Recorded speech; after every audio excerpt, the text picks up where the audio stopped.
Microsoft 2010 proqramında yaradılmış sənəddə müxtəlif formatlarda məlumat ola bilər. Bunlara mətin, qrafik obyektlər, diaqramlar, sxemlər, cədvəllər və s. digər tip məlumatları misal çəkmək olar. Amma yazıdan başqa sənəddə ən çox cədvəl və qrafik obyektlər istifadə edilir. Sənədə əlavə edə biləcəyimiz cədvəldə bütün tip məlumatları yerləşdirmək olar. Mətin, rəqəm, qrafika və s. Adətən cədvəl şəklində təqdim etməyimizi gərəkdirən statistik hesablamaları, texniki göstəriciləri və s. bu qəbildən olan yazılı məlumatları cədvəldə yerləşdirmək olar. Bu dərsimizdə sizinlə yaradacağımız sənədə cədvəlin əlavə edilməsinə baxacağıq. Sənədə cədvəli bir neçə qayda ilə əlavə edə bilərik. Gəlin bu üsullarla yaxından tanış olaq. Ümumiyyətlə sənədə istənilən obyekti, istər mətin, istər qrafik obyektlər, istərsə də cədvəl, fərq etməz, əlavə etmək istədikdə ilk öncə onun yerini müəyyən edirik. Bunun üçün kursoru lazım olan yerdə yerləşdirməliyik. Deyək cədvəlimizi burada yerləşdirmək istəyirik. Kursoru yerləşdirdikdən sonra Insert bölməsinə daxil oluruq. Buradan Tables qrupundan Table düyməsinə basaraq açılmış cədvəlin əlavə edilməsi blokundan cədvəlimizin əvvəlcədən nəzərdə tutduğumuz sütun və sətir sayına görə seçim edirik. Deyək 5 sütun və 6 sətir olsun. Sıçanın sol düyməsini basılı saxlayaraq seçim etdikdən sonra düymədən əlimizi çəkirik.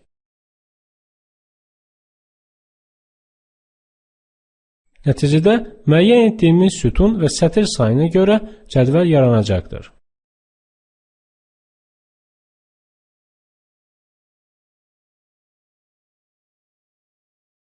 İndi isə ikinci bir üsulumuzla da tanış olaq.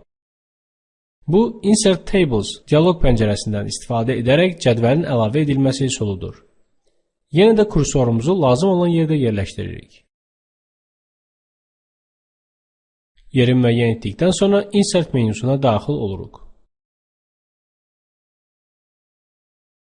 Buradan isə Tables qrupundan Tables düyməsinə basaraq açılmış menüdən Insert Tables əmrini veririk. Ekranda sütun və sətirlərin sayını müəyyən etmək üçün dialoq pəncərə açılacaqdır. Sütun və sətirin sayını göstərək. Number of columns sütunun sayı, deyək sütunun sayı 5 olsun. Number of rows, sətrin sayı da 6 olsun. Sayıları müəyyən etdikdən sonra OK düyməsinə basırıq. Amma OK düyməsinə basmadan öncə sizi pəncərədəki digər parametrlərlə tanış edim. Fixed column width. Gördüyünüz kimi, standart auto olaraq müəyyən edilmişdir. Bu onu göstərir ki, əlavə olunacaq cədvəl səhifənin tam eni qədər çəkilərək eni tam olaraq müəyyən olunmuş sütunların sayı arasında böləcəkdir. Yəni, bilavasitə biz bu qayda ilə cədvəlin sütunlarının ölçüsünü müəyyən etmiş olmayacağıq. Amma əgər sütunların konkret olaraq ölçüsünü də müəyyən etmək istədikdə, burada auto yox, konkret ölçünü vermək lazımdır. Məsələn, deyək, hər bir sütunun eni 3 sm olsun. Ölçünü müəyyən edib, OK düyməsinə basarıqsa, sütunlarının sayı 5 və ölçüləri 3 sm olan cədvəl yaralanacaqdır.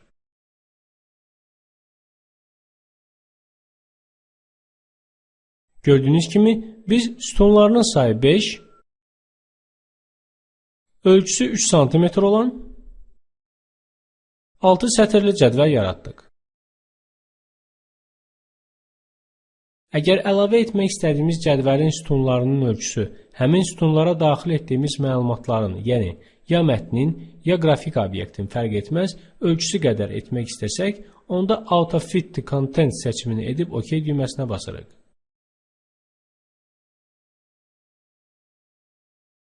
Diqqət edin, cədvəlin sütunlarının ölçüsü onun daxilinə məlumatı daxil etdiyimiz təqdirdə müəyyən olunacaqdır.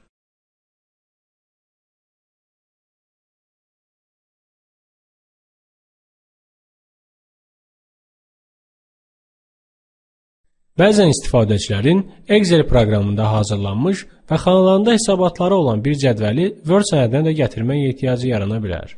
Word proqramı sizə bu imkanı da verir.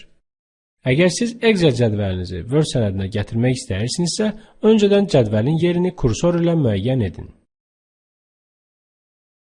Daha sonra Insert bölməsindən Table əmrini verin. Açılmış menyudan Excel Spreadsheet əmrini verin. Gördüyünüz kimi, sənədin səhifəsində Excel cədvəli yarandı.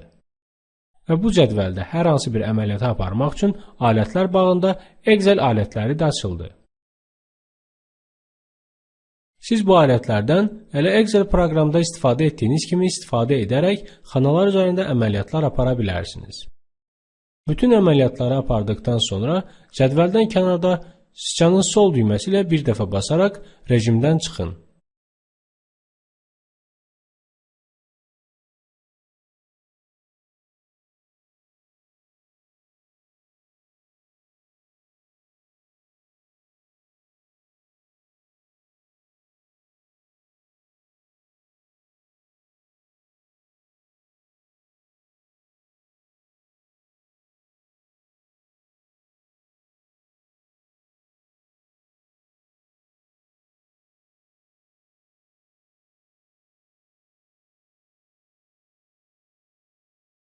Nəticədə cədvəl tam olaraq sənədin səhifəsinə yerləşəcəkdir.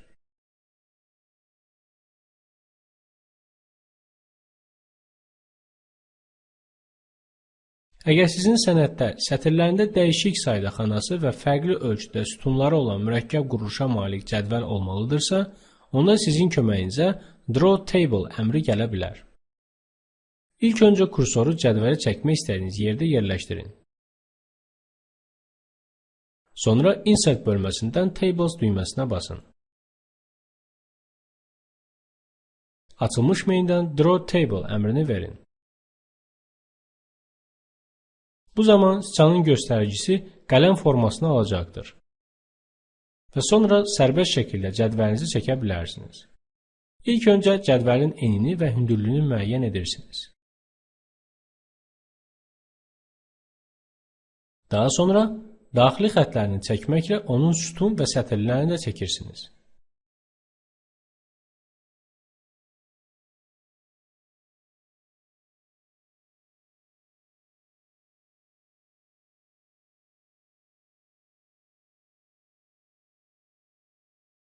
Lazımsız xətləri yeni yaranmış dizayn bölməsində olan pozan alətinin köməyi ilə silə bilərsiniz.